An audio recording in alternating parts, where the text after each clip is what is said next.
E as relações entre a República de Veneza e a Espanha também durante a época das descobertas, mas em toda a história foram relações bem complexas e variadas. Ambas as nações eram potências europeias, influentes em suas respectivas épocas, e suas interações envolveram elementos diplomáticos, comerciais e políticos. É sobre isso que nós vamos falar nesse vídeo aqui, portanto fica até o final. Se inscreve, curte o vídeo, se inscreve no canal, não esquece de ativar o sininho das notificações, tem vídeo todo dia aqui, pessoal, então não esquece de vir no canal e assistir pelo menos um vídeo, né? Assiste um vídeo por semana, já vai agregar bastante aí para o seu conhecimento. Eu sou Fernando Menegatti, esse aqui é o canal Lenguamare. Então essa aqui é uma pauta que já tinha sido sugerida também junto com aquele vídeo lá que eu gravei sobre as relações da República de Veneza com Portugal e agora as relações da República com a Espanha. Menciono novamente, quem sugeriu foi o Alcides Araújo Júnior. Se você também tem alguma sugestão de pauta, deixa aqui no vídeo alguma coisa que você quer saber, deixa no vídeo que em algum momento eu vou trazer aqui, né? Eu separo as pautas, sugestões e aí eu vou fazendo a pesquisa e eu trago aqui no vídeo. Então vamos lá, olha só, durante a Idade Média e o início da Idade Moderna, eu pretendo explicar um pouco das relações, não só na época das descobertas, das grandes descobertas, né, do Império Português e Espanhol, mas toda a relação entre a República de Veneza e a Espanha, porque diferente do que acontecia com Portugal, e aí eu já recomendo para que você assista o vídeo das relações da República com Portugal, diferente do que aconteceu com Portugal, a República de Veneza teve bastante relações com a Espanha. Então, durante a Idade Média e o início da Idade Moderna, a República de Veneza era uma das principais potências comerciais e marítimas do Mediterrâneo, como nós sabemos já, enquanto a Espanha estava expandindo seu império através das Américas e do comércio global. Houve competição entre essas duas nações pelo controle de rotas comerciais, mercados e influência política nas regiões em que atuavam. Ao longo dos séculos, houve também períodos de aliança e guerra entre a República de Veneza e a Espanha. Durante as guerras italianas, que aconteceram aí nos séculos XV e XVI, as duas nações frequentemente estavam em lados opostos, com a Espanha muitas vezes se aliando com outras potências europeias contra a República de Veneza.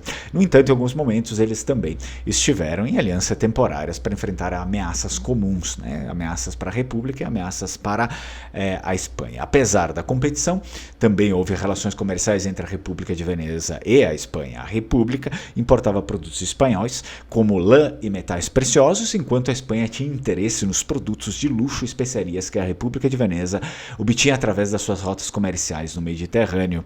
A República de Veneza era conhecida por sua habilidade diplomática e sua posição neutra em muitos conflitos europeus. Por vezes, a República de Veneza atuava como intermediária em negociações e tratados entre a Espanha com outras nações. À medida que a Idade Moderna avançava, a República de Veneza começou a enfrentar um declínio em sua influência e poder, enquanto a Espanha também enfrentava desafios políticos e econômicos. Isso levou a uma redução na relevância das relações diretas entre as duas nações.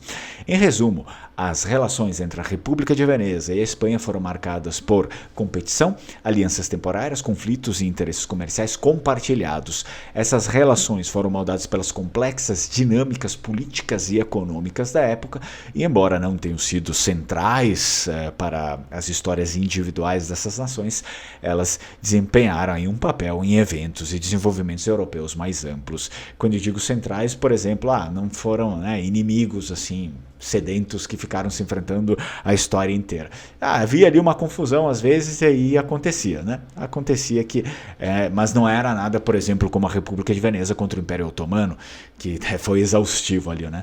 Algumas das guerras em que a República de Veneza esteve em conflito com a Espanha, também separei isso. Primeira Guerra Italiana, que dura de 1494 a 1498. Essa guerra envolveu várias potências europeias, incluindo a República de Veneza e a Espanha.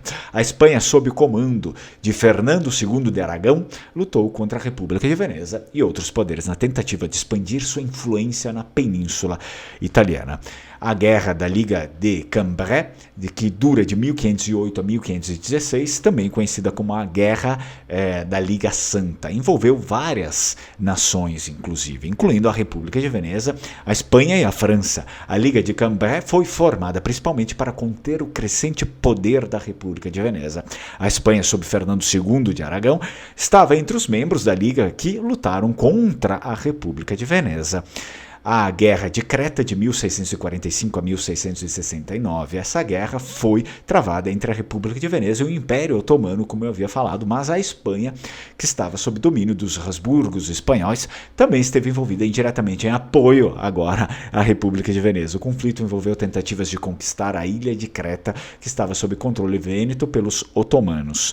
É importante notar que, embora a Espanha tenha sido uma das potências, né, com as quais a República de Veneza teve seus conflitos, a dinâmica aí das guerras italianas era complexa, com alianças em constante mudança entre várias nações europeias. As relações entre a República de Veneza e a Espanha não eram estritamente de inimizade constante e houve momentos de cooperação ou neutralidade em meus conflitos. Além das guerras mencionadas acima, houve outras ocasiões em que essas duas nações interagiram politicamente e militarmente ao longo dos séculos. Então espero que eu tenha respondido aqui com essa pesquisa quais foram exatamente as relações entre a República de Veneza e a Espanha, não só na época das descobertas, mas durante todo o período da sua existência política, né?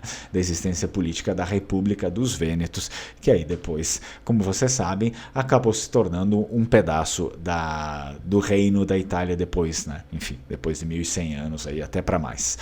Espero que vocês tenham gostado. Se gostou, curte o vídeo, se inscreve no canal, não esquece de ativar o sininho das notificações e voltar para assistir pelo menos um vídeo, né? Poxa. E, claro, deixa aí o seu comentário, sua sugestão. Se não tiver nada para sugerir, deixa aquele emoji lá do leão, que é o símbolo do Vêneto. E assim eu finalizo o nosso vídeo. Tchau, tchau, Strucon.